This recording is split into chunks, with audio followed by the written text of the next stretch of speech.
Assalamualaikum sahabat semua, apa khabar? Mudah-mudahan sihat semuanya. Okey, macam biasa je saya nak masak. Kongsikan resipi simple je. Masak tom yam ya. Tom yam ikan bawal. Masak tom yam ikan bawal. Ni bahan-bahannya serah, cili padi, halia, lempah. Ni saya iris semua ya. Ni bawang holland pun semua iris ya. Ni saya masuk pati tom yam ya. Masuklah limau nipis, bawang putih, ketumbar, daun limau purut. Ini ya bahagian sayur ni lah. Ni pecah tom yam ya. Ni saya masukkan jus limau. Ini ya banyak sikit ya. Okey, kita masukkan air dulu ya. Kita buat kuah. Bismillahirrahmanirrahim.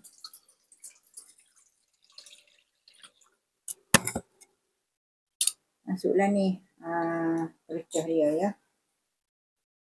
Masuk pericah dulu.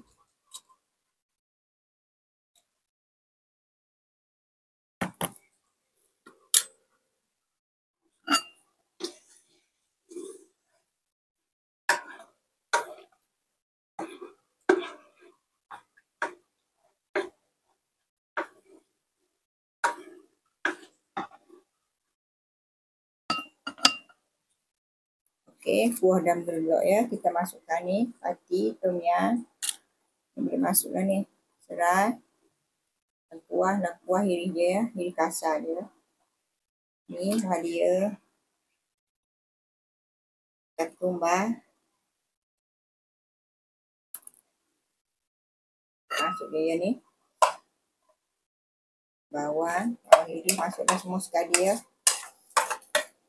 Kuah dah mendekat tu kita masuk semua sekali ya bahan ni.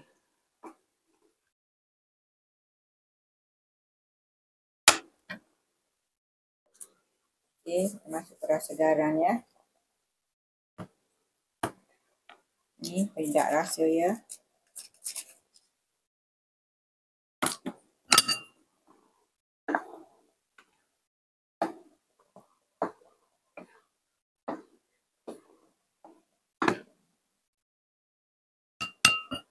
Okey, kita boleh masuk sayur ya.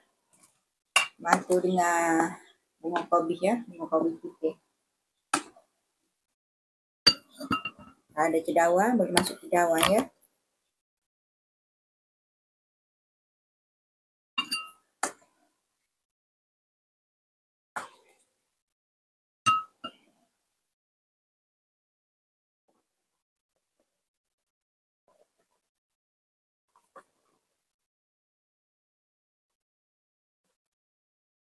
Okey, kita boleh masuk jus limau ya. Dia masak sedap sikit ya.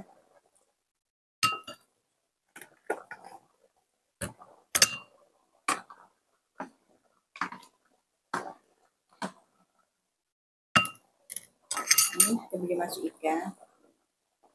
Ikan bawal satu ekor ya.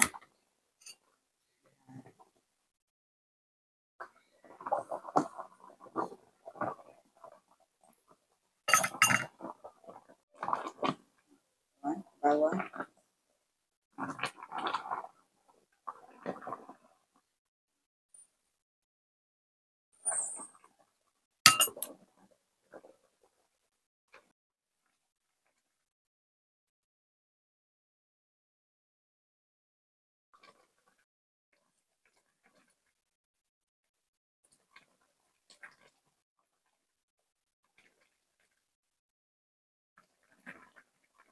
Okey, kita masukkan daun ketumbar ya.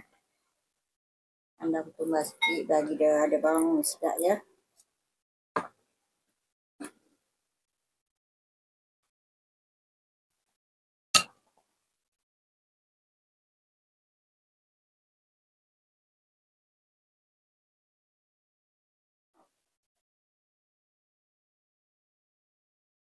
Resipi senang dan mudah ya kawan. Okey, Assalamualaikum semua sahabat.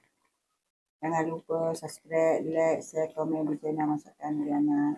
Okey, kita akan berjumpa lagi di video selanjutnya. Assalamualaikum semua. Terima kasih.